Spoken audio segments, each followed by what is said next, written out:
열왕기하 2장 9절 말씀입니다. 우리 같이 교재에 나와 있죠. 합독합니다. 건너매 엘리야가 엘리사에게 이르되 나를 내게서 데려감을 당하기 전에 내가 내게 어떻게 할지를 구하라. 엘리사가 이르되 당신의 성령이 역사하시는 역사가 갑절이나 내게 있게 하소서 하는지라. 아멘.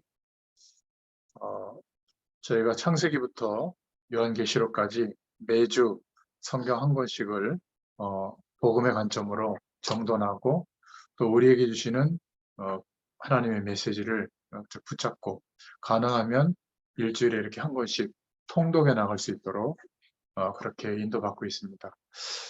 사실은 성경을 너무 모르는 게 문제예요. 제가 가만히 보면 목회자들도 이렇게 좀 하나님의 말씀이 이렇게 풍성하고 또 역사와 시대와 우리 개인의 인생을 바라볼 수 있도록 말씀하고 계시는데 우리는 눈앞에 보이는 현실 문제, 천년만년 살 것 같아도요, 다 하나님이 정해진 날 부르십니다. 그러면 우리가 살아온 시간보다 우리 후대들은 앞으로 살 날이 많겠죠. 근데 우리는 경계 지점에 와 있거나 벌써 넘어간 사람도 있고요. 또 약속된 그 시간을 모르기 때문에 더 빨리 하나님의 부르심 앞에 설 수도 있습니다. 자, 그러니까 부담을 가져라 그 말이 아니라 우리의 과거와 현재와 미래를 보면서 하나님의 자녀 삼으신 우리에게 하나님이 지정의를 가지시고 성령으로 함께하면서 지금도 역사하고 있거든요. 근데 문제는 육신적인 생각과 우리의 기준으로는 안 보여요. 그러니까 좀 신앙생활을 열심히 한다라고 하는 분들이 이거를 뭔가 이렇게 느끼려고 하거든요. 그러니까 음성을 듣거나 막 뜨거워지거나 뭐 방언을 하거나 예언을 하거나 아니면 어떤 특정한 신앙 행위를 했을 때 특정한 하나님의 기적이 나타나서 와, 뭐 하나님이 역사하는구나. 그런데 세밀하게 하나님이 인도하는 거는 또 잘 모를 가능성이 있거든요. 그러니까 하나님께서 말씀으로 우리에게 그 모든 하나님의 축복을 알게 하시고 이 축복에 대해서 증인으로서 살아가게 되도록 우리의 열심과 노력보다는 하나님이 약속하신 축복을 그리스도의 의 때문에 예수님이 이 땅에 오셔서 죽으시고 부활하신 그 천지를 창조하는 것보다 더 어려운 재창조하는 것과 같은 능력으로 그 능력으로만 우리가 구원받을 수 있거든요. 그 구원의 축복이 우리에게 임한 겁니다.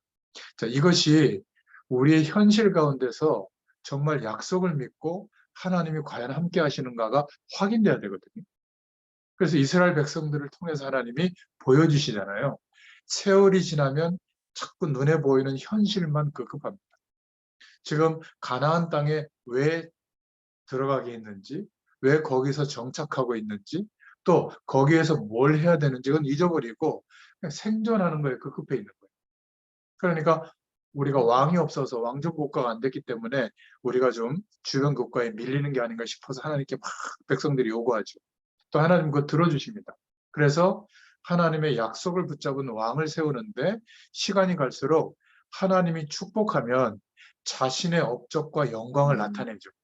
하나님은 여지없이 또 그 문제들을 일으켜서 하나님의 언약, 즉 가나안 땅에 정착해서 살아가는 하나님의 약속을 붙잡고 살아가는 그 축복은 하나님이 계속 보장하신다. 왜? 메시아 오실 때까지. 그리고 메시아가 오시면 이제는 더 이상 행위로 되어지는 절기를 지키거나 예배를 잘 드리거나 이런 방법으로 하나님과 동행하는 것이 아니라 이제는 그리스도로 말미암아 완전한 축복이 임할 것이다. 이것을 고대 근동 국가들에게 전달해 주라는 사명 때문에 가나안 땅에 정착해 있는 거거든요. 근데 그거는 온데간데 없고 북 이스라엘은 한 19명 정도 또 남유다는 한 20명 정도 이런 왕들이 들어섰는데 남유다는 그래도 한 7, 8명 왕이 하나님의 약속을 잠깐 붙잡았어요. 근데 북이스라엘은 모든 왕들이 그 11개가 왕들에 대한 기록이잖아요. 모든 수명 정도 되는 왕들이 한 명도 하나님의 약속을 붙잡지 않고 작은 국가니까 그 주변의 큰 국가들하고 정략 결혼을 하거나 아니면 군사적 동맹을 맺으면서 그들 나라들이 자기들보다 좀 앞서 있거든요. 그러니까 그 왕들이 그 나라의 문명을 받아들이고 또 받아들이면서 우상까지 받아들여요. 강원도만한 땅덩어리인데 가나안 땅에서 이스라엘이 차지하고 있는 땅이 강원도만한 땅덩어리거든요. 솔로몬 시대의 그 어마어마한 축복과 영광 뒤에 우리는 성경을 봤잖아요. 갑자기 부인 1000명이 요구하는 그 요구사항을 들어줍니다. 나이가 들면 총기가 흐려지는지 아무튼 절대로 있을 수 없는 일이거든요. 왜냐하면 하나님 앞에 1,000번제를 드린 사람이에요. 그러니까 헌금을 1,000번 해가지고 뭐 복받았다 이렇게 또 교회들에서는 그 1,000번제 헌금을 막 드리도록 하는데 그런 의미가 아니라 번제를 드린 거거든요. 1,000번이나. 그러니까 오실 메시아의 약속을 붙잡고 왜 우리가 이 가나안 땅에 살고 있는지, 나는 왜 왕이 됐는지를 언약을 붙잡고 고백한 예배를 1,000번이나 드린 거예요. 하나님 얼마나 기뻐하겠습니까? 그래서 작은 나라지만 고대근동 국가들이 이 나라에 어떻게 저 나라가 그 강대국이 되고 저렇게 큰 막 경제적 풍요를 누리는가. 그래서 그거를 사절단을 보내가지고 궁금해할 정도로. 근데 거기에서 솔로몬은 자기의 업적을 막 나타내고 또 이렇게 인구 조사를 하는데도 사실은 자기의 업적을 드러내는 다윗처럼 그렇게 하기도 하고 결국에는 그 나이 들어서 1,000명이나 부인이 있으니 부인들도 한 번 솔로몬을 만나려면 약 3년 정도 지나야 한 번 기회가 오잖아요. 남은 시간을 너무 뭐그 애들 뭐 돌보는 것도 한두 번이고 그러니까 어쩔 수 없이 뭔가 소일거리가 있어야 되는데 또 그 고대국 근동국가 가나안 지역에 있는 모든 국가들은 풍요를 상징하는 우상을 다 갖고 있었거든요. 우상을 가지고 온 거예요. 그러니까 강원도만한 땅덩어리에 1,000개의 우상이 깔리는데 문제는 우리가 심심하니 우리의 신에게 좀 섬길 수 있도록 산당을 허락해줘라. 이거 있을 수 없는 일이잖아요. 근데 허락합니다. 왜냐하면 왕권이 어마어마해지고 자기가 힘이 대단하고 느끼니까 그까지 산당쯤 이렇게 우습게 여긴 거죠. 그러니까 지금도 1,000개의 무슨 우상 숭배하는 막 법당 이런 게 깔리면 대단하잖아요. 근데 그 강원도만한 땅덩어리에 1,000개의 산당이 깔려서 계속 거기서 우상 숭배를 하고 있으니 그 이스라엘 나라가 남북으로 갈라지지만 나중에 완전히 우상 국가가 되버린 거예요. 있을 수 없는 일이죠. 어떻게 우리가 가나안을 통과해야 광야를 통과해야 했는지 알잖아요. 그죠?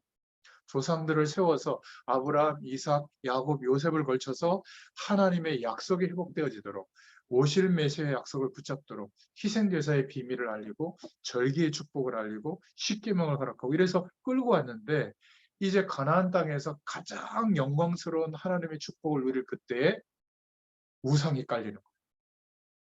그래서 하나님이 그냥 두지 않으시죠. 잘못해서 징계를 한다는 게 아니라 다시 회복시키셔야 되잖아요. 하나님의 언약이 이루어지도록.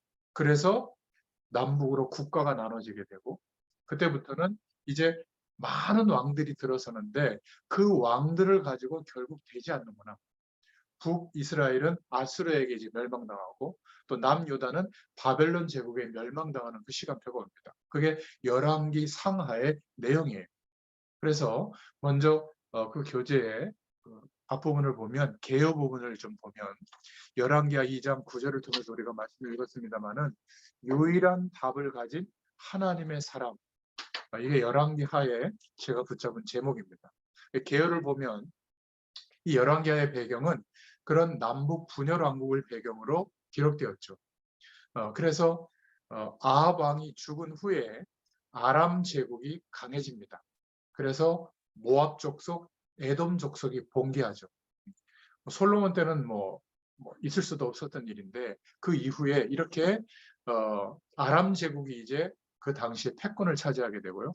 북이스라엘의 요람과 남유다의 아하시아 왕이 길랏 라몬에서 아람 왕 하사엘과 전쟁을 벌였지만 결국 지게 됩니다. 나중에는 북왕국은 아수르에 망하게 되죠. 열왕기에 나타난 하나님의 섭리는 한마디로 말해서 북이스라엘은 금송아지를 민족신으로 삼았고 바알신까지 수입해서 완전 몰락의 길로 직진합니다. 남유다는 경건한 왕들이 한 8명 정도 있었지만 결국 국력 신장을 위해서 북이스라엘 및 주변 국가들과 결탁했다가 그들의 우상들을 결국 수입하게 돼서 결국 몰락의 길로 걸어가게 되죠. 북왕국 19명 왕 중에 한 명도 선왕이 없었다. 이렇게 열왕기에는 기록하고 있고요. 그리고 남왕국 20명 중에는 왕 중에는 8명 정도만 하나님이 볼 때 약속 붙잡은 왕이었어요. 하나님을 경외하지 않는 국가는 피 흘림의 역사를 계속 반복하게 되죠. 그래서 결국 하나님이 보시기에 선한가 악한가는 딱 하나예요. 하나님의 언약에 대해서 얼마나 중요하게 신뢰하고 있는가. 이들의 관심은 하나님의 언약, 왜 우리가 이 가나안 땅에 들어왔는지, 왜 여기서 왕정 국가를 이루고 이 주변 국가들과의 관계 속에 있는지, 선교 정신을 잃어버린 거죠. 룻기를 통해서 하나님이 보여주셨지만은 잃어버리게 된 겁니다. 또 어떤 사람들은 우리 시대로 접목해 보자면 사명감은 투철해요. 막 전도 선교를 말하는데 문제는 너무 빈약한 겁니다. 우리의 시간 밖에서 25시의 응답으로 지금도 하나님이 통치하시는 그 통치권과 하나님의 보좌의 축복이 우리에게 날마다 임하거든요. 이것을 기대하고 구하는 기도를 하나님께 드리는 것보다 그거는 그냥 서론으로 이야기하고 성령의 충만을 주세요 한 다음에 지금 당면한 현실 문제가 더 큰 거죠. 그러니까 우리의 기대감은 그리스도로 말미암아 회복시켜 주신 이 영원한 축복과 우리에게 역사하시는 하나님의 응답을 가지고 무엇을 향해 나아갈지에 대해서 하나님이 우리에게 깨닫기를 원하시거든요. 근데 이거보다는 내가 꿈꾸는 인생, 사명도 내가 생각하는 사명, 그리고 일도 지금 당장 열심히 해서 뭔가 이루어질 것 같지만 그러나 시간이 지나면 다시 원점으로 돌아오죠. 그게 나를 안식을 주거나 만족을 주거나 이 세상을 치유하고 살릴 수 있는 내 환경을 치유하고 살릴 수 있는 답이 되지 못한다는 것을 많은 인생의 시간이 지나면 뒤늦게 알게 되죠. 그때는 손 떨려요. 그러니까 노력을 하지 마라, 열심히 살지 마라 그 말이 아니라 하나님의 약속이 믿어져서 최선을 다해야 되거든요. 왜? 지금 수준으로 내 수준으로는 안 되니까 최선을 다하는데 거기에 내 인생이 묶이는 게 아니라 최선을 다하지만 그것은 수단일 뿐이죠. 필요하다면 더 최선을 다하고 또 필요하지 않다면 최선을 다하는 것을 줄일 수도 있는 거예요. 그죠? 더 중요한 게 뭐죠? 하나님의 영광이 내게 임하는 거예요. 우리말로 표현하면 성령의 충만한 역사가 경험되는 거죠. 그러니까 하나님께서 하늘 보좌의 축복으로 구하는 자에게 역사하시는데 아무나에게 역사하는 게 아니라 이 사실이 내게 가장 중요한 이유가 되어져야죠. 그러니까 사사기에서도 우리가 봤잖아요. 350년 동안 7번이나 무너지는 실패가 반복되는데 하나님의 약속을 붙잡고 회개하는 그 잠깐의 순간 말고는 또 세상 배경과 우상을 붙잡고, 아니 저는 우상 안 붙잡는데요. 천만에요. 자녀 우상, 외모 우상, 성공 우상, 돈 우상, 건강 우상, 사람들 앞에서 내가 잘나 보이려고 하는 뭐 명예 우상 가득 차 있어요. 예전에 제가 책을 한번 소개한 적이 있는데 거짓 신들의 전쟁이라는 책이 있잖아요. 번역된 거. 우리 안에 그 우상 정도가 아니라 내가 너무 신처럼 여기는 그런 영역들이 막 서로 싸우고 있어요. 복합적으로. 그래서 합쳐져 가지고 막 멀티로 나타나는 내 삶. 그러니까 열심히 바쁘게 최선을 다해서 사는데 하나님이 허락하시는 응답은 없는 거예요. 그럼 어떻게 되죠? 점점 형편이 나아지는 것 같은데 내 심령은 피폐해집니다. 그리고 누구의 말, 누구의 시선조차도 용납하거나 견딜 수 있는 상황이 안 되죠. 당연히 예수님이 목회하시는 목회만 기다려요. 그런 교회만 기다려요. 그런 교회 없어요. 다 인간적인 목회자, 교회 안에 이런저런 문제들, 또 안 좋은 사람들이 모여서 갈등하고 또 그거를 다스려 나가려면 목사님이 어떻게 해야 되겠어요? 복음의 능력이 있으면 그 능력으로 하나님이 역사하신 축복으로 해나가지만 안 되면 뭔가 힘이 있어야 될 거 아니에요? 그래서 교권을 막 율법으로 치거나 아니면 신비한 능력을 나타내가지고 막 신비주의로 가게 하거나 아니면 세상 방법을 들여와가지고 막 최선을 다하는 적극적 방식으로 몰아붙이거나 저희 교회가 아마 제일 이해가 안 되는 교회일 겁니다. 되는 것도 없고 안 되는 것도 없고 뭘 하는 것도 아니고 안 하는 것도 아니고 항상 메시지도 비슷하고 똑같아요. 하나님이 하신다는 겁니다. 그러다가 어떻게 들어보면 또 열심히 해야 될 것 같기도 한데 결론으로 보면 또 그거 안 해도 된다 그러고. 그래서 아무것도 안 하는 사람들이 대부분이에요, 저희 교회. 근데 비교적 우리 안양노회에서 제일 큰 교회가 됐어요. 지금도 보면 참 희한해요. 교회가 움직여지는 거 보면. 성도들도 막 다른 교회 가기도 하고 이런 것 같은데 저희 교역자들 사례비가 이렇게 역대급으로 2년 가까이 안 밀리고 제날적이 없는 적이 별로 없어요. 3달, 4달 보통 밀리거든요. 희한하다. 오히려 교회들마다 어렵다는데 저희 교회는 겉으로 보면 어려운 것 같은데 속으로는 그렇지 않아요. 선교사님들 숫자를 줄인 것도 아니고 교역자 숫자를 줄인 것도 아니고 더 늘리고 있거든요. 근데 대단한 방법도 없어요. 어떻게 보면 좀 너무 심심하다 할 정도로 별일이 없습니다. 그런데 제게 깨닫게 하신 하나는 뭐냐면 하나님이 하신다는 것을 믿으려고 하는 교회. 우리 목사님부터. 또 다른 분은 모르겠는데 저부터 그렇게 바뀐 겁니다. 열왕기 상하는 역사서거든요. 역사서. 그러니까 그렇게 욕심을 내던 아합왕 막 어마어마한 우상 숭배를 하고 선지자들을 다 죽이고 언약을 막 훼손시키고 거짓 선지자들을 850명이나 세워서 국가 보조금으로 막 일으키고 바알과 아세라 산당을 막 전국에 깔고 이랬던 인물인데 22년 만에 엘리사가 세운 예후에게 완전히 다 척결당합니다. 참 신기하지 않습니까? 그러니까 이런 역사서를 보면 우리의 인생도 보이고요. 또 우리의 시대가 지금 어디로 흘러가는지도 보입니다. 여러분, 그냥 세상을 가만히 있으면요. 끌려다닐 수밖에 없어요. 지금 저는 아침에 이렇게 묵상하는 중에 많은 것들을 보게 되는데 지금 굉장히 빠른 변화가 일어나고 있어요. 전 세계가. 이제는요. 레포트나 애들 숙제를 컴퓨터가 해줘요. 그냥 나 이런 숙제가 있는데 이런 책이나 이런 정보를 참고해서 한 5장 분량으로 숙제를 좀 해줘. 그러면 컴퓨터가 알아서 지가 찾아가지고 AI가 찾아서 제법 그럴듯한 숙제를 해서 프린트해 줍니다. 그거 갖고 가면 돼요. 이상하죠. 음악도요.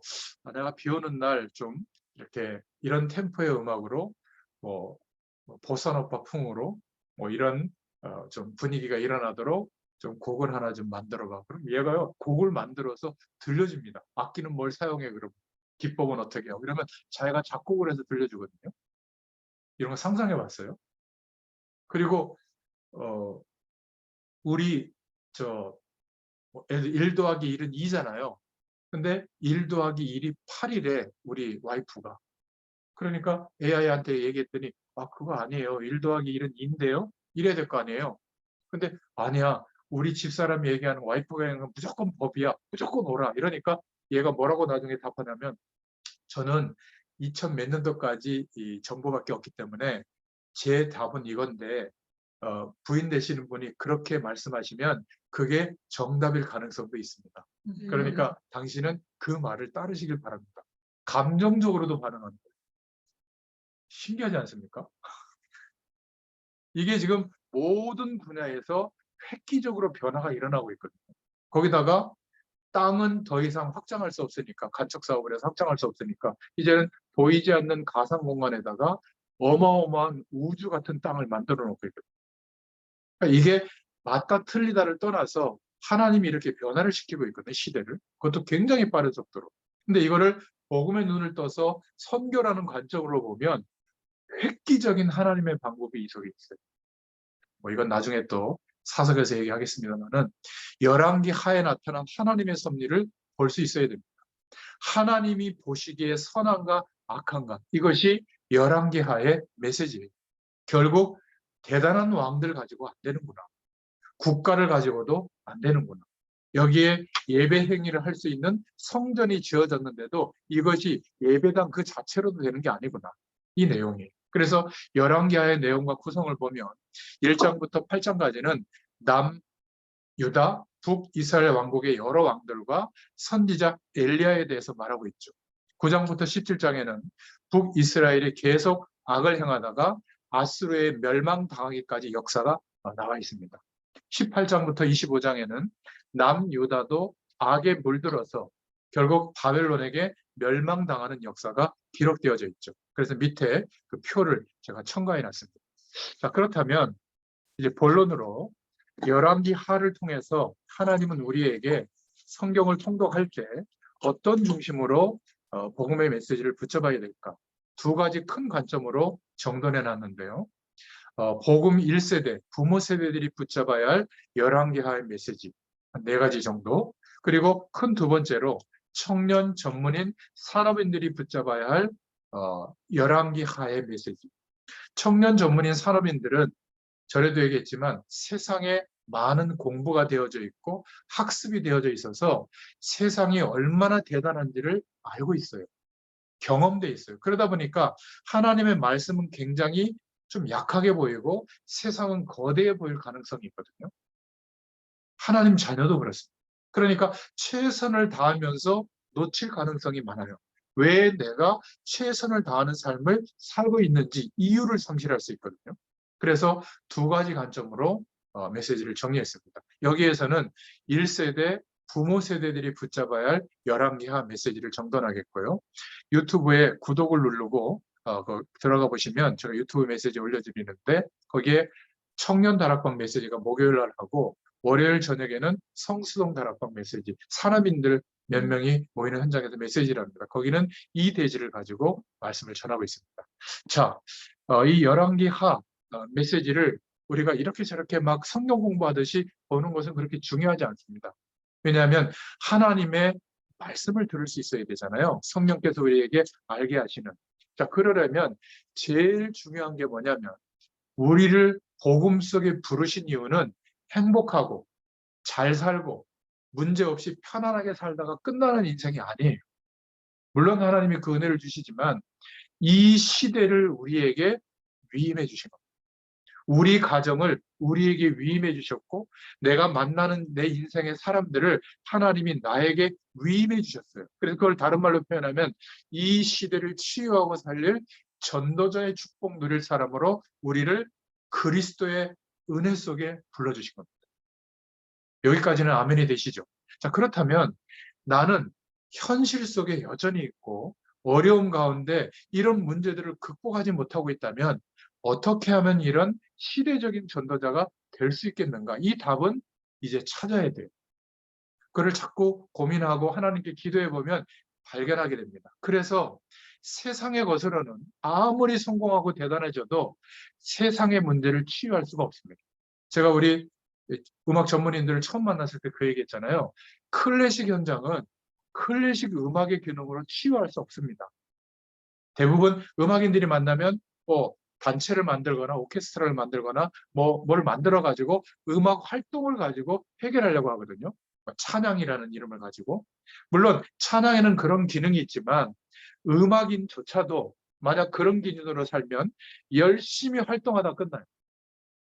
그리고 원점으로 돌아갈 겁니다.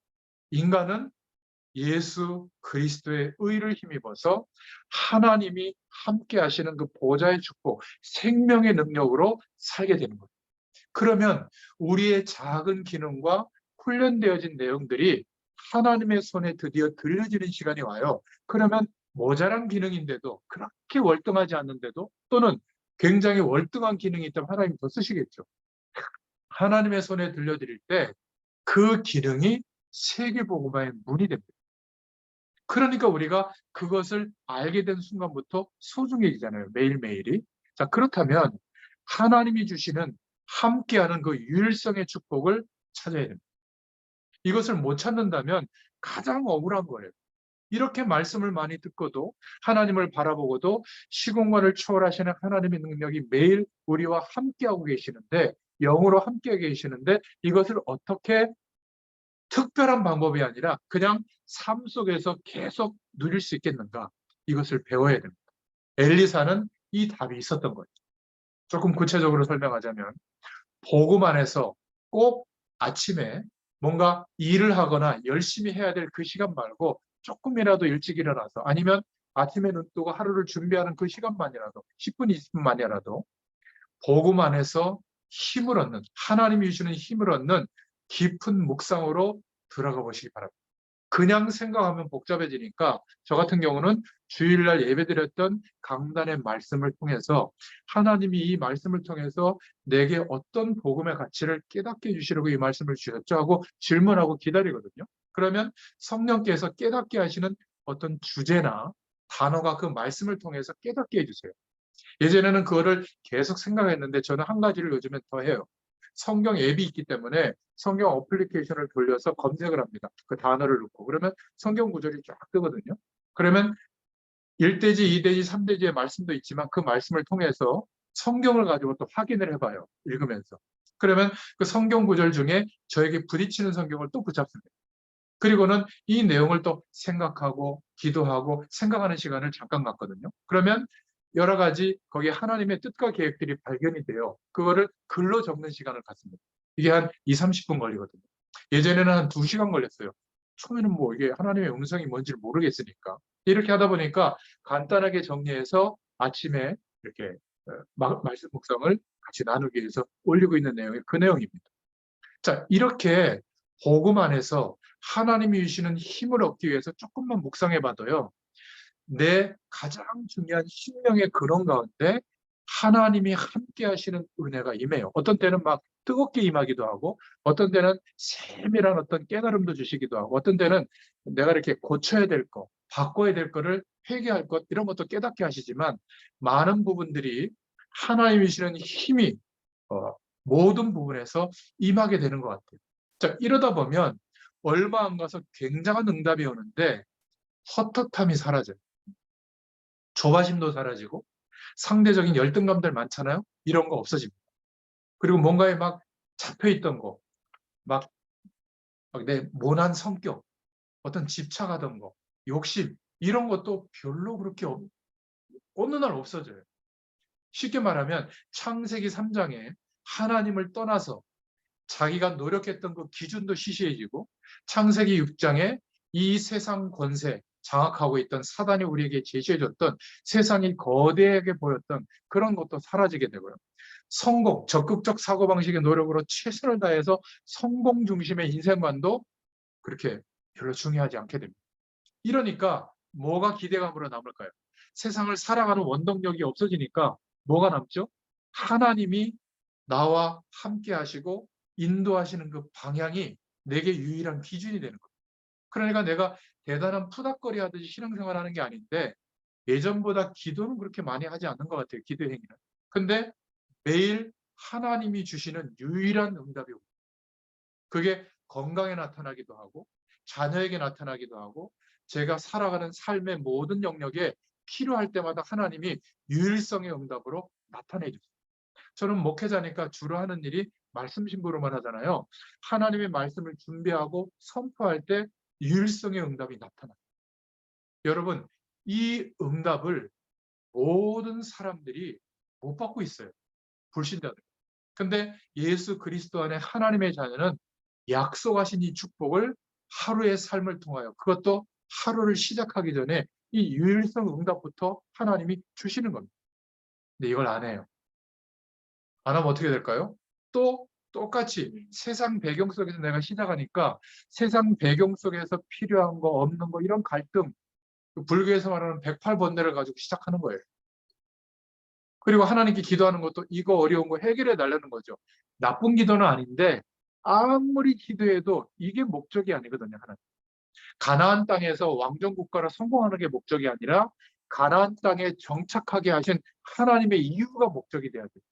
그러면 모든 민족과 열방에 하나님이 함께하는 그 축복이 시공간을 초월한 하나님의 능력이 나타나게 하는 거거든요. 여러분 이게 열왕기 상하의 메시지입니다. 그냥 묵상하지 말고 우리의 과거, 현재, 미래를 생각해 보면서 한번 말씀을 묵상해 보세요. 이게 하나님이 역사하시는 시간표를 깨닫게 됩니다. 아, 이제 내가 결단해야 되겠군. 제가 성경 66권을 붙잡고 한번 복음으로 정돈해야 되겠다. 우리 서유문답, 백칠문답을 끝내고 나서 그 기도를 응답받은 겁니다. 제가 이렇게 인도받아 보니까 너무 하나님의 인도를 잘 받은 겁니다. 그리고 이 말씀이 지금 보이게 보이지 않게 막 현장으로 막 전달되고 있거든요. 그래서 그분들도 성경으로 돌아가서 우리가 주로 목회자의 의지에서 신앙생활 했잖아요. 설교를 의지해가지고. 그게 아니라 이제는 설교 시간은 응답인 거예요.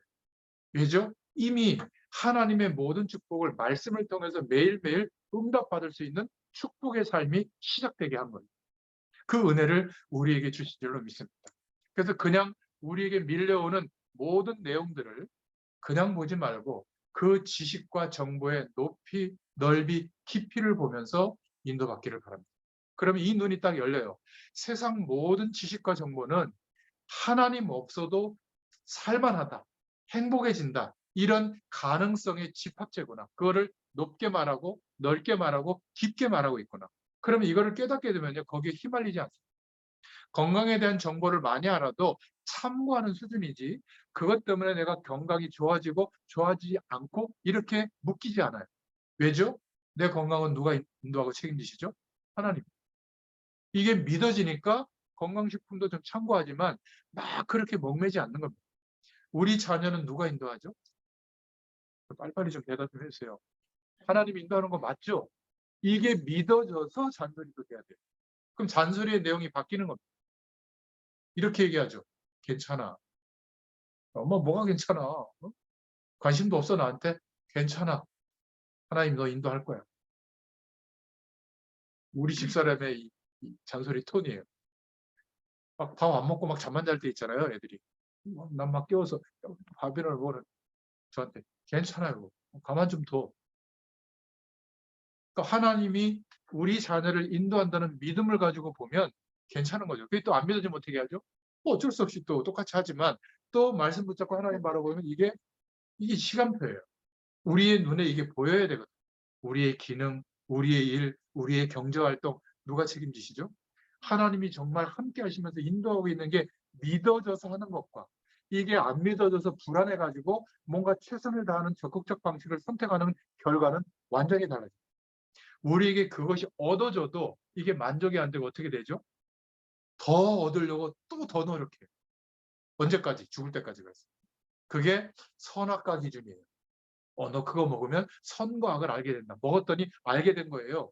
어떻게 하는 것이 안 좋고 어떻게 하는 것이 좋은지 알게 된 겁니다. 이거 몰라야 되거든요. 하나님의 언약만 옳다라고 믿어야 되는데 선과 악을 알게 돼버린 거예요. 이건 하나님만 아셔도 되거든요. 결국은 하나님이 승리하게 하실 것인데 안 좋은 거를 너무 많이 알다 보니까 건강 무너지지. 그대로 됩니다. 우리 자녀 문제 너 그러다가 말이야. 그렇게 돼요. 믿는 대로 되거든요. 그거 몰라야 되는데. 아니, 왼쪽 오른쪽 다 바라고 있어. 이제는 여기에서 우리가 해방돼야 되는데 이게 이론이지 현실이 이게 만만치 않습니다. 배후에 사단이 또 역사하고 있거든요. 해방되는 길이 뭐냐? 유일성의 응답이 와요. 이것을 매일 누리시길 바랍니다. 제일 어려운 게 뭐죠? 사람과의 관계잖아요. 우리가 사회생활하면 윗사람이 있고 나를 치받고 올라오는 아랫사람이 있고 경쟁관계에 나를 이용해서 막 짓밟는 동료들이 있잖아요. 뭐 동료라고 할 사람들도 아닌데. 그런데 이런 사람들이 막 짜증나고 막 화나고 분나고 막 스트레스 받고 열등감 느끼고 이래서는 유일성의 축복이 아직 안 온 겁니다. 그 사람들이 그렇게 하지만 나는 괜찮은 거예요. 왜? 내 자존감은 뭐죠? 하나님이 함께하는 축복을 경험하고 있기 때문에 이것을 다 말할 수는 없지만 비교 우위에 항상 있는 거예요. 그러니까 영적 우월감을 갖는 게 아니라 스트레스 받지 않고 섬길 수도 있고 용서해 줄 수도 있고 기다려 줄 수도 있고 내가 똑같이 막 보복하는 이런 태도를 취하지 않을 수 있는 겁니다. 이런 힘이 합쳐서 유일성의 응답인 줄로 믿습니다. 그 많은 악한 왕들의 시대예요. 막 우상을 막 가득 나라에다가 막 들여놓고 선지자들을 다 죽이고 이때 엘리사는 하나님이 함께하는 영권이 있었습니다. 주의 선지자라고 해서 그런 게 아닙니다. 엘리야 보세요. 엘리야는 다 죽게 됐습니다. 나 이제 데려가세요. 아무도 없습니다. 어려운 일을 너무 많이 겪잖아요. 근데 엘리사는 한 번도 어려움을 안 겪어요. 이게 열왕기 상과 열왕기 하의 선지자들도 차이가 있는 겁니다. 두 번째, 어떤 응답이 우리에게 있어야 되느냐? 밤부터 얘기하면 분명히 여러분 그냥 잘 겁니다. 그렇게 하지 말고 오늘 하나님이 허락하신 하루라면 오늘 일어났던 내게 모든 일들은 전부 그 속에 하나님이 예비하신 답이 들어있어요. 성령께 물어보세요. 그러면 깨닫게 해주십니다.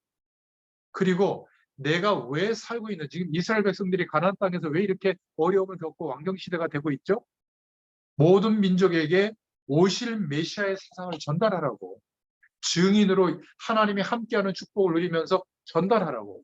우리는 왜 하루를 살고 있죠? 우리와 관련된 모든 사람들과 민족과 모든 열방에게 우리에게 경험하게 하신 이 축복을 전달하게 하려고 오늘을 허락해 주신 거예요. 맞아요? 그냥 간단하게 전도와 선교 때문에 이렇게 얘기하면 너무 추상적으로 그냥 끝나고 넘어가 버리는 것 같아요. 오늘 삶 속에 이게 발견돼야 되는 거예요. 그래야 내 미래가 보이는 거예요. 노후 생활을 안전한 곳에서 평안하게 금융 수익을 가지고 먹고 놀면서 여행하면서 지내는 게 우리의 목표가 아니에요.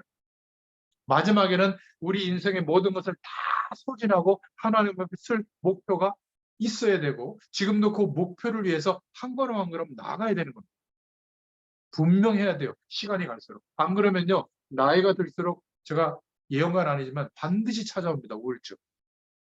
거기다가 몸 어딘가에 삐걱삐걱 시작하고 막 문제 생기면요, 완전히 사로잡히거든요. 그럼 어떻게 하는 줄 아세요? 교인들끼리, 뭐 그런 분들은 죄송하지만 끼리끼리 먹고 노는데 놀러 다니고 바빠요. 우리 인생 얼마 안 남았다. 애들한테 물려줄 거 뭐 있냐? 이거 가지고 우리 크루즈 여행 가고 뭐 하자. 나쁜 건 아니지만 크루즈 여행 갈 때도 하나님의 언약이 믿어진다면 뭘 생각해야죠? 이 여행 가는 팀 속에 하나님의 구원의 계획이 있지 않을까? 이것 때문에 여행 가는 시간 내내 그 생각을 하면서 여행도 가려면 해야죠. 이건 놓치고 뭔 그렇게 명품을 두르고 명품샵을 쇼핑하는지 그런 사진만 막 올리더라고요. 보니까. 다 좋습니다. 후회해요. 단 한 사람도 내 삶에 제자 한 사람이 안 세워지고 마칠 수도 있어요. 이게 얼마나 안타깝겠어요. 제일 억울한 거, 1000명, 10,000명 목회를 했는데 은퇴하고 난 뒤에 하나님의 말씀을 따라 정말 전도운동하는 제자 한 명이 없을 수도 있거든요. 많이 봤어요. 저. 오히려 막 재산 문제 때문에 막 법정 싸움하고요. 그 큰 교회들이. 막 후계자를 아들로 삼아가지고 막, 예? 막 편법을 하는 그런 교회들도 있고요. 그러니까 세상 사람들이 볼 때, 아, 참, 저렇게 큰 교회 존경스럽다. 이게 아니라 막 경멸하는 하나님의 영광을 가리는. 그러면 그동안에 열심히 했던 내용이 기업하고 뭐가 다르겠어요? 아무리 모자라더라도 세상 사람들이 볼 때 하나님이 살아계시는 것 같다. 예수 믿는 거는 저런 게 아닐까? 도덕적 완성도가 높은 삶을 살라. 그 말이 아니에요. 우리의 적극적 사고방식이 아니라 하나님이 능력으로 역사하시는 것이 지금도 맞구나. 이게 우리를 통해서 발견되도록 하나님이 하루를 허락하신 겁니다. 이 답을 찾는 시간, 몰라도 돼요. 생각하고 고민해 보세요. 이걸 보고 뭐라고 하는지 아세요? 도전하는 거예요. 내 삶에 룩다운돼서 그냥 점점 소진되는 삶으로 끝나는 게 아니라, 그렇지, 어려움 중에 가장 연약함 중에 이 미래가 정말 발견이 돼요. 저는 코로나 이 3년, 만 3년 기간에 근원적인 하나님의 축복을 복음 안에서 정말 찾았거든요. 얼마나 제가 단단해졌는지 몰라요. 그리고 얼마나 제가 모자란 것인지를 깨닫게 됐어요. 또 배경이 없음을 알게 됐어요. 그러니까 얼마나 좋아요. 100% 하나님의 능력을 구하게 됐거든요. 여러분, 이게 축복입니다. 없기 때문에 힘든 것도 맞지만, 모자랐기 때문에 힘든 것도 맞지만, 그래서 하나님의 언약을 믿게 되면요, 내 힘으로 할 수 없다는 고백이 100%예요. 그러니까 100% 하나님을 의지하고 구하게 되는데, 하나님은 그때부터 시작합니다. 이 답을 가지시길 축원드립니다. 그러면 낮은 바뀌죠. 성공하기 위해서 최선을 다하는 시간이었는데 이제는 그게 아니라 응답 확인하는 시간. 복음 안에서 하나님이 어떤 축복을 예비하셨는지를 예민하게 생각하고 인도받기 시작합니다. 그리고 스트레스 받는 게 아니라 감사하면서 하나님의 응답을 확인하는 기도가, 기도 행위가 아니라 하나님과 내 삶이 연결되어 있는 상태가 돼요. 그리고 해석하거나 선택하거나 실천을 할 때는 어떤 것이 복음의 영광이 될까? 어떤 것이 하나님께 영광 돌려드릴까? 이런 해석과 선택을 하게 됩니다.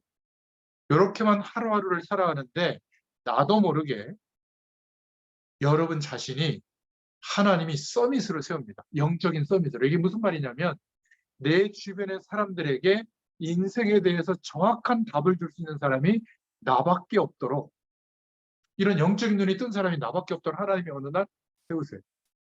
가문 앞에도 세우고 여러분들 분야 앞에도 세우고 하나님이 알게 하십니다. 그리고 사람들이 품어져요. 저는 이래서 싫고 짜증나고 나하고 갈등 관계고 적이고 남는 사람 없어요. 가족도 없어. 자녀하고도 싸우는데 뭐. 남편하고도 싸우고. 근데 그게 아니라 사람들이 품어지니까 한 명 한 명 담기기 시작하고, 품어진다는 게 뭐냐면 내 인격이 훌륭해서가 아니라 유일성의 응답이 오니까, 이 모든 응답이 찾아지니까 영적 서밋의 자리에 쓰게 되는 겁니다. 이때 우리의 기능을 하나님이 들어서 역사하시는 시간이에요. 너무 저처럼 모자라면 기능 가진, 세상의 규모를 가진 사람들을 붙이세요. 아무리 들어 쓰려고 해도 기분이 너무 안 돼 있다면 하나님이 그것도 활용하셔서 더 큰 문을 여십니다. 문제될 게 있나요? 엘리사가 가지고 있던 축복입니다. 모든 시대에 하나님이 그 시대를 살리려고 남겨두신 렘넌트가 가지고 있었던 축복이에요. 복음 1세대 우리가 이 축복이 뭔가를 확인해야 돼요. 우리의 매일매일의 삶 속에서. 그 확인한 내용을 저와 여러분의 인생의 언어로 누구에게 전달해야죠? 다음 세대. 여러분, 레슨 하시는 분들은 아이들 도울 때 단순히 그 음악적인 것만 얘기하지 말고 나는 이것 때문에 살고 있다라는 내 인생의 이야기를 통해서 이 유일성의 축복이 전달될 수 있기를 바랍니다. 그러려면 내가 그게 뭔지를 체험하고 누려봐야 되잖아요. 안 그러면요, 말씀을 그냥 암송해가지고 외워가지고 구원의 길 이렇게 해서 이쪽으로 오고 그리스도 삼직해가지고 영접하고 하나님 자녀 됐고 아무리 설명해줬어요. 인생 안 바뀌어요. 그는 그냥 그리스도라는 이론을 전달한 것 뿐이에요. 영접 기도한 거 막 대단하게 생각하잖아요. 그냥 영접 기도 해주는 사람들이 절반이에요. 귀찮으니까. 전도 현장에서 전도 안 해보셨죠? 열심히 해봤거든요. 나중에 해보면요, 절해가지고 있을 수 없는 일이잖아요. 근데 해준 거예요, 그냥. 물론 영접 기도조차도 못하는 사람들이 많지만 여러분 기억하셔야 됩니다. 전도가 뭐냐? 내가 사는 인생의 이유와 내가 누리고 있는 이 유일성의 응답을 말해줍니다. 증인으로. 말할 수 있는 방법, 전달할 수 있는 방법은 수천 수만 가지예요. 사실이라면. 근데 없다면 전달할 게 없는 거죠. 그러면 전달할 게 똑같아요. 이렇게 했더니 이런 복을 받았다. 뭐 분양권 얻었다. 안 될 줄 알았는데. 우리 자녀 막 어디 좋은 데 갔다. 막 재벌 집에 막 며느리가 됐다. 내가 병이 있었는데 기적처럼 하나님 치유해줬다. 주로 이런 건데, 물론 그런 것도 증거가 되겠지만 이 유일성의 응답이 뭐냐? 하나님만 주실 수 있는 축복인데 그리스도 안에 있는 자에게만 주시는 축복이거든요. 이거를 우리의 삶을 통해서 확인하시길 바랍니다. 2024년도에 그 메시지의 방향이 뭐죠? 그 단어가 바로 25시의 응답이라는 거예요. 보호자의 축복이라는 거예요. 성수의 배경이 우리에게 임했다는 거예요. 이 은혜가 임하시기를 축원드립니다. 나도 모르게 하나님의 응답이 우리의 삶 속에 보여요. 문제가 왔는데 전에는 낙심했거든요. 이제 문제 속에서도 하나님의 답이 보여요. 그러면 경쟁할 것도 없이 모든 분야에서 서밋의 위치에 올라가게 되어 있습니다. 목동 일을 열심히 했지 전쟁 공부를 한 게 아닙니다, 다윗이. 그런데 버려진 목동의 현장에서 유일성의 응답을 찾아냈는데 온 세계의 여호와를 설명하게 됐잖아요. 그죠? 대부분 왜 이 축복을 못 찾냐면 솔직하지 않아서 그래요. 이 축복이 아직 경험이 안 됐다면 솔직하게 하나님께 구하기 시작하고, 내 현실 문제도 있지만 이 축복을 구하고 발견하기 위해서 조금만 도전해보면 하나님이 즉시 깨닫게 해주십니다. 근데 대다수의 사람들이 내가 그리스도 안에 있으니까 되겠지. 그런데 현실에 이런저런 문제만 닥치면 이스라엘 백성들처럼 늘 원망하는 겁니다. 출애굽기 17장에 보면 뭐라고 나오는지 아세요? 하나님이 계신가 안 계신가 막 모세에게 대들죠. 르비딤 앞에서. 근데 하나님이 모세를 통해서 어떻게 하죠? 반석을 쳐가지고 생수를 받아가서 주잖아요. 그러면 또 하나님 계시네. 우리하고 얼마나 비슷한지. 여러분, 이 메시지는요, 이제 보면 보입니다. 성경을 막 이렇게 저렇게 읽어야 된다, 뭐 그런 것도 중요하지만 이 중요한 하나님의 축복을 우리가 경험하기 시작하면 말씀 보면 볼수록, 현실을 보면 볼수록, 세상의 뉴스와 사건들을 보면 볼수록 하나님이 원하시는, 하나님이 말씀하고 계시는 음성이 들리게 돼요. 이때부터 인도받게 됩니다. 자, 그러면 오늘 복음 1세대 부모들이 붙잡아야 할 열왕기하 메시지는 간단하게 붙잡을 수 있습니다. 저는 지금은 뭐 겨울이기도 하고 막 시간이 안 나서 뭐 잘 못 가는데 한 달에 한 번 정도 이렇게 낚시를 갑니다. 이렇게 루어 낚시. 그러니까 하루 종일 아무것도 안 하고 그것만 해요. 근데 한 마리도 못 잡고 올 때가 한 50%예요. 얘네들도 영리해가지고. 그리고 제 장비라든지 제가 갈 수 있는 곳이 정해져 있다 보니까 하여튼 그런데 실력도 그렇게 썩 뛰어나지 않고. 근데 올 때는 낙심하고 오지 않아요. 아, 이래서 안 잡힌 거 아닐까? 다음에는 요렇게 해봐야지. 가짜 물고기, 루어를 써서 이런 기법으로 해봐야지. 그때 그 포인트가 아니라 다른 포인트 꼭 가서 한 번 더 던져봐야지. 올 때 막 하고 이제 새로운 희망을 품고 와요. 그래서 낚시하거든. 그러니까 절망이 오는 게 아니라 여러분 이게요. 어떤 인생의 일과 사건 때문에 놀라서 절망이 생기면 눈에 안 보이게 우리의 몸과 우리의 환경은 타격을 입어요. 흑암 세력에 사로잡히게 되는 겁니다. 근데 이게 우리의 잠재의식과 무의식과 영혼 속에 들어가는 겁니다. 그래서 결정적 순간에 반응하는 거 이거 안 된다. 내가 돈 없기 때문에 안 된다. 이 정도 삶의 환경 때문에 안 된다. 세계복음화는 누가 한다고 생각하죠? 재벌이. 적어도 10,000명 이상 목회자가. 그러니까 나 같은 목회자는 안 된다고 생각하는 거예요. 그래서 목회를 꿈꾸는 거예요. 다 큰 목회하면 그때 세계복음화 하시다고 생각하거든요. 아니. 세계복음화는 누가 하시죠? 하나님이 하시는 거예요. 그것을 우리가 믿어야 되는 겁니다. 그러면 내 연약한 인생을 통해서도 하나님이 사실 수 있잖아요. 그게 도대체 뭔가가 발견되게 하기 위해서 오늘을 있게 하신 겁니다. 이게 발견되면요. 우리 몸에도 그 응답이 와요. 우리 인생에도 그 응답이 와요. 전에는 없다고 생각했는데 완벽하게 하나님이 내 인생에 준비시켜준 이 응답이 오게 될 줄로 믿습니다. 그러니까 나의 무의식이 하나님의 응답과 축복 속으로 들어가기 시작하면 굉장한 역사가 일어난다. 이게 열왕기하의 핵심 메시지. 왕조차도 그 대단한 권력과 왕권을 가지고도 하나님이 축복했지만 언약을 놓치고 무의식 속에 그 세상 배경이 전부였기 때문에 결국은 재앙이 임하게 되는 겁니다. 못 막는 거죠. 그래서 첫 번째 우리가 후대에게 전달할 메시지는 열왕기상 19장 18절부터 20절에 반드시 구원의 은혜를 알아야겠다. 복음 1세대인 우리가 모르면 전달하는 게 또 율법을 전달하고 전달하는 게 행위를 전달하고 전달하는 게 신비한 체험만 전달하지 구원의 은혜, 이 유일성의 응답이 전달돼야 될 줄로 믿습니다. 혼자 있을 때 이 복음의 비밀을 누리는 것, 이게 굉장히 중요한 시간이 돼요. 그러니까 북적북적한 만남이나 스케줄 이 속에서 혼자 있는 시간을 확보하게 됩니다. 매일 모든 사건에서 복음을 찾을 수 있기를 바랍니다. 모든 일 속에서 복음의 축복을 누릴 수 있기를 바랍니다. 만남을 통해서 이 은혜를 누릴 수 있기를 바랍니다.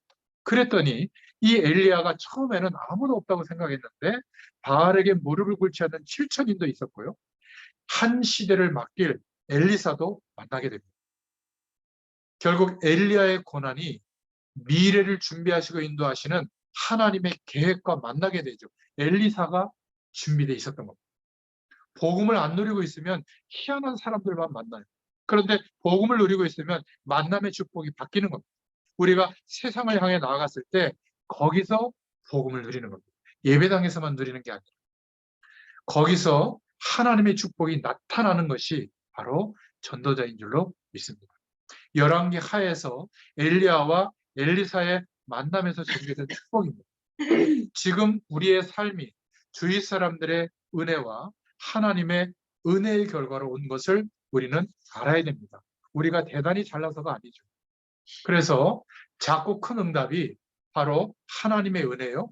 우리 주변의 사람들이 누군가 나를 기도해주고 또 누군가 나를 용납해줬기 때문에 오늘 이 시간까지 오게 된 줄로 믿습니다. 그래서 엘리사처럼 구원의 축복을 우리가 알고 있어야 됩니다. 열왕기상 18장 21절 46절에 악한 왕들이 왜 세워져 있는지, 나라가 왜 쇠퇴되어 있는지, 엘리야의 업적과 갈멜산에서 일어난 사건을 엘리사는 알고 있었습니다. 그리고 엘리야의 고난과 중요성, 이 나라의 미래를 알고 있었죠. 결국 엘리사는 부름을 받았을 때 모든 선지서형들이 베델, 여리고, 요단, 유명한 곳이거든요. 거기에 정착해서 선지서형들이 목회를 했나 봐요. 그러니까 많은 유력한 자들이 섬겼을 거 아니에요. 그런데 엘리사는 그 모든 것을 버려두고 자기의 소나 재산을 다 불살라버리고 돌아갈 길을 남기지 않고 나이든 노인 엘리야를, 영권도 흐려진 엘리야를 끝까지 쫓아간 겁니다. 그리고 마지막에 어떻게 됐죠? 하나님의 어마어마한 유일성의 축복을 구하고 그 은혜를 누리게 된 겁니다. 여러분, 중요한 첫 번째 우리가 전달해야 될 하나님의 메시지, 구원의 축복과 이 은혜가 전달돼야 될 줄로 믿습니다. 모든 삶 속에서 창세기 3장 사건이 왜 일어났고 그 결과가 어떻게 되어졌는지, 거기에서 해방되는 유일한 길은 새로운 하나님의 언약, 그리스도의 언약밖에 없다는 사실. 그 주역으로 하나님이 바로 우리를 부르셨다고 하는 사실. 그래서 오늘 본문은 그냥 본문이 아닙니다. 갑절의 영감을 달라고 이 마지막 엘리야가 기특해서 뭘 구하기를 원하느냐 했더니, 네가 어려운 부탁을 하는구나. 나는 참 그걸 들을 수가 없네. 하나님이 내게 그 응답을 주시길 원한다라고 기도했을 때 갑절의 은혜가 임했다고 성경에 나오거든요. 이 갑절의 은혜는 퍼센트율로 2배로 영적인 힘이 임했다. 그렇게 이해할 수도 있지만 그런 의미가 아니에요. 2배의 축복이라는 뜻은 구약 사상을 관통하고 있는 복음의 언약인데 장자의 축복을 말합니다. 그러니까 그 시대를 하나님이 맡기는 언약이에요. 근데 이 장자의 축복은 약속대로 첫째 아들이 받는 거거든요. 근데 성경에 보면 둘째 아들이 받을 때도 있고 다른 아들이 받을 때도 있어요. 그죠? 야곱과 에서를 보면 에서가 장자권이 있잖아요. 장자 언약. 그 시대를 하나님이 맡기시는데 그 언약이 마지막 육신적인 장자가 아니라 하나님의 장자의 언약을 가지고 이 땅에 오신 예수 그리스도께서 이제 완성하시잖아요. 근데 장자권을 경홀히 여겼기 때문에 팥죽한 것으로 머리를 돌려서 샀지만 어쨌든 장자권의 축복이 야곱에게 알렸습니다. 야곱의 12아들 중에 원래는 루벤이 장자예요. 장자의 언약이 임해야 되는데 누구에게 가죠? 요셉에게 갑니다. 막내에서 두 번째. 그리고 메시아의 왕권과 혈통은 누구에게 임하죠? 유다에게 임해요. 하나님의 언약이 이루어질 요셉을 구출해준 그거 하나 때문에. 그리고 찬양의 비밀을 유다가 갖고 있었거든요. 그러니까 이 장자 언약은 그 시대에, 특히 아합 왕 시대, 악한 왕의 시대에 하나님이 고생했지만 마침내 엘리야를 들어서 시대를 바꾸게 했죠. 언제요? 로뎀나무 아래서 호렙산으로 40주 40야를 가서 하나님의 음성을 듣게 됐을 때 완전히 믿게 되죠. 하나님의 약속을 이루시는구나. 이 가나안 땅에 하게 하신 이유와 가나안에서 왕정 국가를 하게 하신 이유와 땅 끝까지 이 복음이 증거되어지도록 하나님이 하시겠구나 했을 때 하나님이 드디어 850대 1로 갈멜산에서 바알 아사랴 선지자들을 죽인 게 그게 능력이 아니라 하나님이 시대를 바꾸는 언약을 보여주신 거예요. 그게 뭐죠? 너의 그 영권으로 저 악한 아합 왕을 바꿀 거다. 예후로 바꿀 거다. 남북 왕조를 바꾸고 저 아람 제국의 왕도 하사엘로 바꿀 거다. 그 말은 시대를 바꾸겠다. 언제요? 모든 것이 끝나고 100% 하나님의 언약은 하나님이 이루신다는 것을 확신하는 엘리사에게 드디어 깨닫게 해주시고, 그리고 눈을 열어줍니다. 아무도 없다고 7,000명이나 남아있어요. 그리고 언제 이제 시작이 되죠? 바로 열왕기상 마지막에 엘리사를 후계자로 딱 세우는, 제자로 세우는 그때 하나님의 역사가 시작이 됩니다. 저 여러분도 마찬가지예요. 저 여러분의 후대를 그냥 보지 마시고 한 시대를 위임해 줄 후대로 보세요. 구원의 축복이 전달돼야 됩니다. 이게 첫 번째 메시지예요. 두 번째는 그러면 반드시 기도가 되어지게 되어 있습니다. 서론에 말씀드린 유일성의 축복을 삶 속에서 찾아내는 기도. 그러니까 갑절의 영감을 달라. 그래서 갑절의 영감을 하나님 주셨는데 이것은 바로 네가 엘리사 너가 이 시대에 위임받은 장자 언약의 주인공이다. 이 확신을 갖게 된 겁니다. 그 증거로 기적을 나타내게 했죠. 엘리야의 겉옷을 가지고 막 요단강을 가르고 그걸 선지생들이 보면서 영권을 인정하는 장면이 나와요. 이게 열왕기하의 시작입니다. 지금 우리가 있는 자리가 최고의 성공을 위한 하나님의 언약이 이루어질 발판임을 믿어야 돼요. 아무리 모자라도 안 믿어요. 없고 모자라기 때문에 우리가 뭘 가지고 시작해야죠? 하나님의 능력을 믿는 믿음을 가지고 시작하라는 거예요. 이게 최고의 내용이에요. 자산이. 너무 많은 걸 가지고 있잖아요. 재능도 많으면 안 믿어요. 왜냐하면 노력하면 되니까. 최선을 다하면 되니까. 근데 아무리 노력해도 안 되는 조건 속에 놓일 때가 있거든요. 이때가 기회. 세계복음화는 하나님의 능력으로 되어진다는 것을 정말 체험할 기회가 온 거예요. 일평생 안 잊어버릴 기회가. 하나님 역사해 주십니다. 지금 있는 자리에서 엘리야의 후계자가 엘리사임을 알고 있었죠. 그리고 미래에 일어날 정치적 사건도 알고 있었습니다. 그래서 기도가 되어져야 될 줄로 믿습니다. 엘리사는 곳곳에 선지 생도들이 준비되어 있던 열왕기하 2장 1절부터 8절에 이 내용도 알고 있었고요. 끝까지 엘리야를 따라가서 갑절의 영감을 구했습니다. 열왕기하 2장 9절부터 10절에. 그러니까 요단을 주시든지 베델을 주시든지 뭐 이래야 될 거 아니에요. 우리의 목회지를 달라고 말이죠. 목회자들은 주로 그거 생각하잖아요. 근데 하나님께 구한 내용이 완전히 달랐다. 언약을 붙잡고 구한 겁니다. 내가 바로 이 시대에 장자 언약을 계승하도록 오히려 엘리야 선생님보다 더 확실한 언약의 위임을 허락해 주옵소서. 이걸 기도한 거예요. 하나님이 허락해 주셨죠. 끝까지 그것 때문에 엘리야를 따라가서 구한 겁니다. 엘리야에게 그 영권이 있다는 것을 알고 있었던 거죠. 요단이 갈라짐에 엘리야가 승천하며 엘리사에게 영권이 주어지게 되죠. 2장 11절부터 25절. 그래서 성공할 렘넌트들, 한 시대에 위임받은 전도자의 축복을 누리려면 기도 속에서 우리의 하루의 삶 속에서 모든 답을 찾아낼 수 있어야 될 줄로 믿습니다.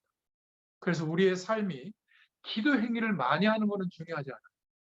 하나님과 동행하는 삶을 이제 우리가 삶 속에서 어떻게 발견하고 유일성의 응답을 받을지를 만들어가는 단계가 필요한 겁니다. 그러면 기도가 나중에는 되어져요. 하나님의 이 유일성의 응답이 안 오면 하루가 힘들어요. 문제 때문에 힘든 게 아니라 하나님이 함께하는 성령의 역사하심이 내게 나타나야 하루가 시작되는 겁니다. 그래서 영적인 정상에 올라서게 돼요. 이때부터는요, 흔들리지 않게 됩니다. 여러분, 제가 서론으로 말씀드린, 장황하게 말씀드린 이 내용을 또 들어보시고 여러분 삶 속에서 포기하지 말고 자꾸 도전해 보세요. 어떻게 해야 되겠지는 여러분 각자에게 찾아가면 돼요. 그러나 시도하잖아요. 하나님이 기다렸다는 듯이 은혜를 주십니다. 알게 하실 거예요. 꼭 이 기도 찾으시길 바랍니다. 세 번째 메시지는 열왕기하 6장 8절부터 23절에 반드시 하나님의 언약이 믿어진다면 가나안 땅을 정복하고 모든 나라에 하나님의 메시지, 오실 메시아 사상을 전달하게 하겠죠. 그러면 미래가 지금 보이는 겁니다. 열왕기하 6장 8절부터 23절에 환경은 열악한데 하나님이 언약을 성취하실 미래가 영적인 눈이 열리니까 보이게 되는 거예요. 16절, 17절에 뭐라고 말하고 있죠? 대답하되 두려워하지 말라. 우리와 함께한 자가 그들과 함께한 자보다 많으니라. 불말과 불병거가 가득하게 엘리사 도단성을 둘러싸여 있는 것이 게하시의 눈에 보여졌죠. 믿음이 무엇인지 알아야 돼요. 믿음은요, 적극적 사고방식으로 믿는 게 아니에요. 오늘의 문제에 하나님이 준비하신 영적인 답을 보는 눈이 믿음이에요. 열왕기 하 19장 1절부터 20절에 상 19장 1절부터 20절에 오늘 하나님이 조금 응답하신 이것이 어마어마한 언약을 이루시는 세계복음화의 축복을 이루시는 발판이라는 거예요. 오늘 내게 일어나는 작은 사건이 미래에 굉장히 중요한 것들을 앞당겨서 보게 한다. 제가 우리 전문인들하고 클래식 음악회를 크게 해봤잖아요. 그때 느낀 게 있어요. 안 변하는 거예요. 가장 중요한 거를 저 순간만큼은 놓치고 있거든요. 제가 느낀 게 그때 그거예요. 또 행사를 치르면 비용도 많이 들잖아요. 행사를 치르는 이 멤버들 이렇게 보니까 돈 걱정해요, 항상. 남았잖아요, 우리 항상. 그죠? 항상 돈 걱정해요. 근데 지나고 보니까 하나님이 다 하시거든요. 제가 그때 느낀 거예요. 문화권 복음화를 위한 일꾼도 있고 경제력도 있고 다 하나님이 준비해놨는데 문제는 이 유일성의 응답을 누리는 사람이 참 적구나. 그렇다면 몇 사람 되지 않더라도 이 사람들을 찾아 세우자. 그게 다락방 운동이에요. 그런 그 작은 사람인 거 숫자가 작은 것 같은데 시대를 맡긴다. 저는 이게 믿어진 겁니다. 여러분들에게도 그 은혜를 주실 줄로 믿습니다. 이러니까 뭐가 보이죠? 진짜 비전이 보이는 겁니다. 내 인생을 향한. 그러니까 미래가 오늘의 삶 속에 보이는 거예요. 오늘이 소중해지는 거죠. 똑같이 반복되거나 낙오되는 오늘이 아니라 너무 기쁜 거예요. 이 속에 그 답이 있으니까. 저 보세요. 똑같이 와서 이렇게 말씀 전하는데 항상 심각하지 않아요? 여러분들의 일도 그래야 됩니다. 항상 하나님의 일이니까. 내게 주으신 그 일이. 왜? 언약을 이루는 일이니까. 이러니까 엘리사가 뭘 했냐면 열왕기하 6장 1절부터 7절에 선지 생도들을 미래를 보고 키운 거예요. 흑암이 덮여 있고 악한 왕들이 득세하던 그 시대에 이런 일을 하게 된 겁니다. 미래를 준비하는 도단성, 본부 같은 걸 만들어서 기다리고 있었던 거죠. 6장 13절. 그리고 아람 나라가 하는 모든 것을 알고 그냥 쳐들어오면 숨어 있다가 왕의 군대가 막 공격해서 죽이는, 한 번도 침략해서 성공한 적이 없어요. 아람 나라가 엘리사 있던 그 시대에. 미래와 통하는 사역과 하나님의 군대들을 보는 눈을 뜨게 된 겁니다. 그리고 열왕기하 6장 17절부터 23절에 보면 아예 싸우지 않고 아람 군대 18만 5천을 막 이기게 되죠. 히스기야 왕 때도 그렇지만. 그러니까 아람 군대에 눈을 멀게 해달라고 이러니까 다 봉사가 돼버린 거예요. 그래가지고는 저 사마리아 지역으로 끌고 가서 죽일 수도 있었지만 잔치를 벌여서 눈 뜨게 해가지고 또 돌려보냅니다. 아람 왕이 그 소식을 듣고 막 기겁을 하죠. 다 자기 군대가 죽을 수도 있는데 살려보내는 한 명, 엘리사를 두고 막 두려워서 엘리야 시대에는 절대로 전쟁을 일으키지 않습니다. 그 뒤에 일으키죠. 싸우지 않고 적을 이기게 됩니다. 여러분 살아가면서 원수 같은 존재들이 얼마나 많습니까? 우리의 이익을 뺏어가고 나의 위치와 나의 명성을 뺏어가는 사람들이 얼마나 많아요. 막 분나지 않아요? 막 화나고. 그런데 싸우지 않아도 이기는 축복이 나타납니다. 언제? 내 인생 하루하루가 전부 하나님의 언약을 이루는 내용이구나. 소중하게 생각되어질 때 나를 핀잔 주고 힘들게 하는 적조차도 이유가 있는 거예요. 여러분 흙먼지를 던지고 조령했던 다윗에게 던졌던 시므이 알잖아요? 나중에 충신으로 바뀝니다. 물론 나이 들어서 유언처럼 솔로몬한테는 저거 지금 충신이 됐지만 또 변할 수 있다.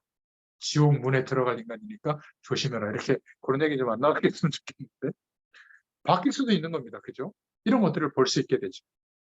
그래서 우리의 미래가 허황되거나 추상된 게 아니라 오늘 우리의 현실을 통해서 사실화되는 게 기도예요. 그래서 눈에 보이게 또 실제화되고 현실화되는 응답이 있게 될 줄로 믿습니다. 이걸 누가 봐야죠? 다음 세대가 우리를 통해서 봐야죠.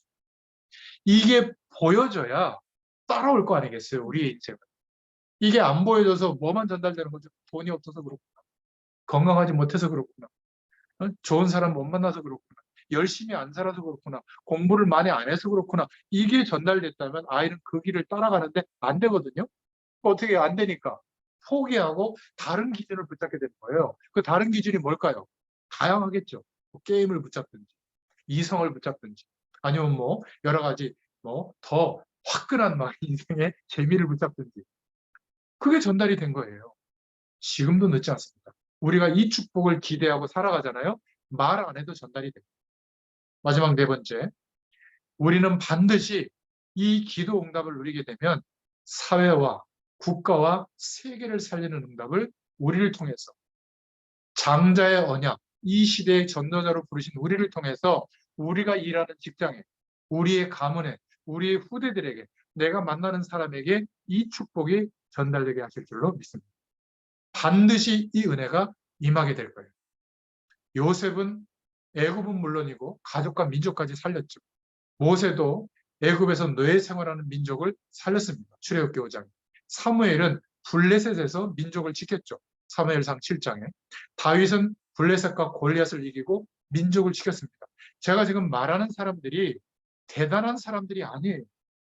우리하고 비슷하거나 우리보다 더 연약한 사람들입니다. 그런데 이 유일성의 축복을 회복했을 때 하나님이 이 인생을 통해서 국가와 민족, 세계를 살리는 응답을 허락해 주셨던 겁니다. 엘리사는 기도로 아람 군대를 무찌르고 나라를 구했습니다. 열왕기하 6장. 이사야는 하나님께서 남겨두신 거룩한 시 그리스도기를 통해서 세상을 회복할 것을 깨달았죠. 이사야서 6장에. 바울은 마지막에 그리스도 예수 안에서 강해지는 비밀을 전달받은 소수의 제자들을 통해서 세계를 변화시켰습니다.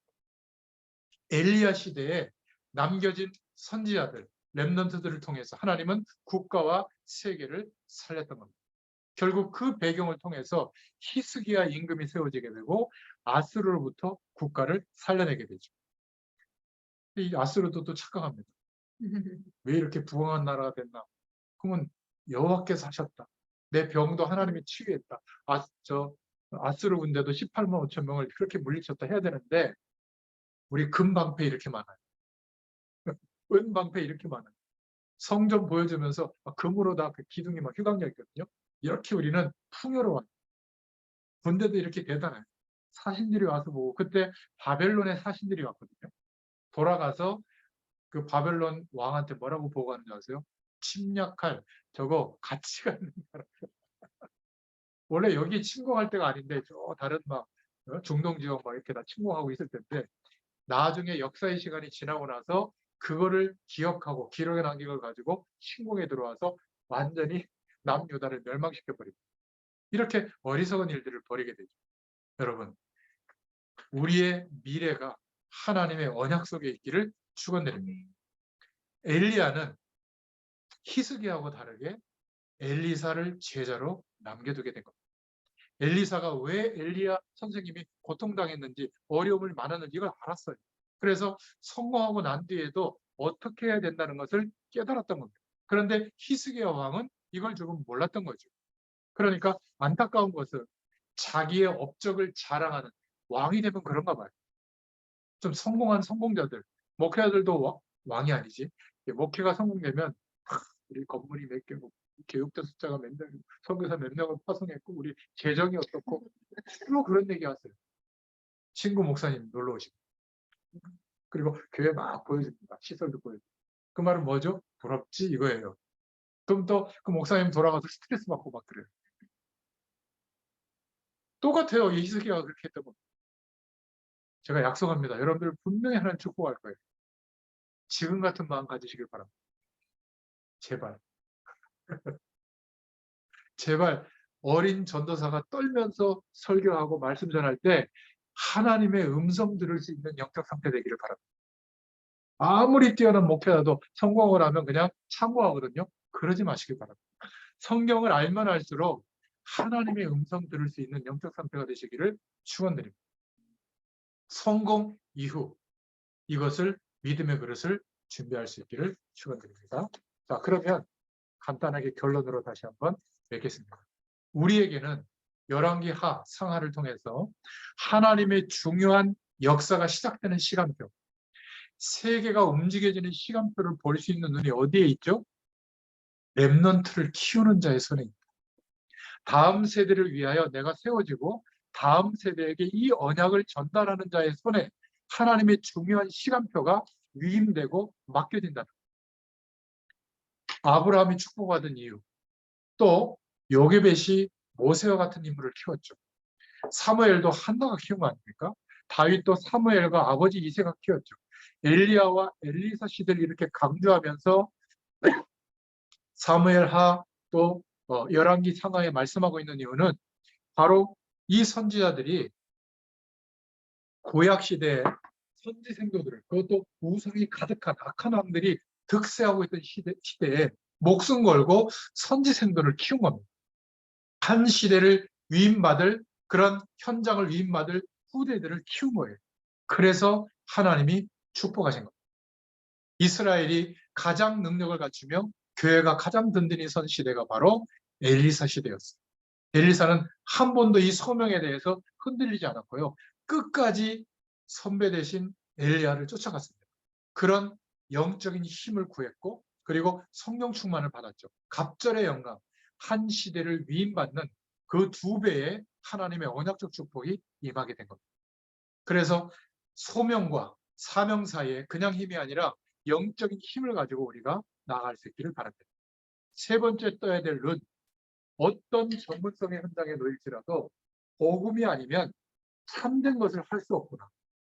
이 유일성의 은혜가 있어야만, 이 능력이 있어야만 치유가 되는구나. 이렇게 업그레이드가 돼야 되는데 엘리야는 유일성의 답이 있었지만 업그레이드가 안 된 거예요. 그러니까 한계가 왔던 겁니다. 마지막 모든 문제가 풀리는 열쇠 열왕기상 19장 8절부터 20절에 호렙산에 올라갔어요. 제가 서론으로 말씀드린 그 기도의 비밀을 회복했을 때 드디어 시대 보는 눈을 하나님이 열어주셨죠. 결국 엘리사를 통하여 많은 선지 성도들이 일어났고 곳곳에 이 선지 성도들을 일으키는 운동을 펴게 된 겁니다.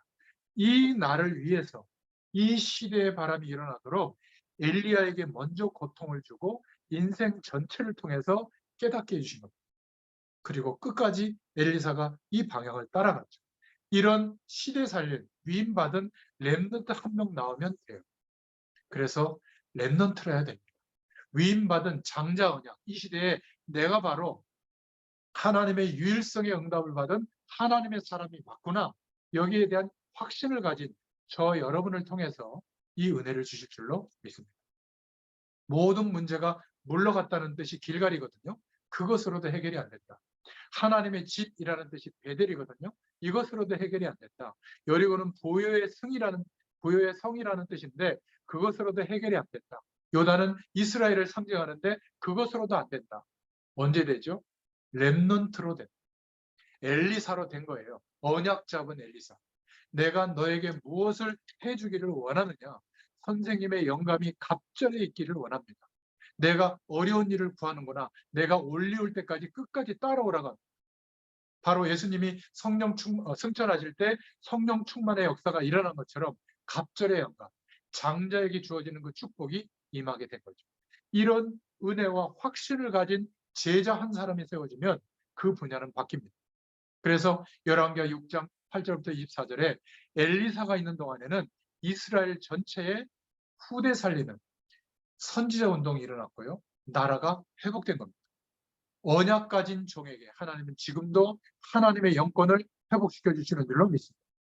숨겨두신 하나님의 축복의 통로가 이때부터 언약 가진 자를 통해서 열리게 될 줄로 믿습니다. 꼭 열왕기 상하를 생각할 때마다 세 가지 성경 구절을 기억하세요. 열왕기상 19장 21절에 영적인 축복, 복음을 보는 눈이 열려야 될 줄로 믿습니다. 하나님이 내게 원하시는 인생의 방향이 언약으로 믿어졌다면 이제는 어떻게 해야죠?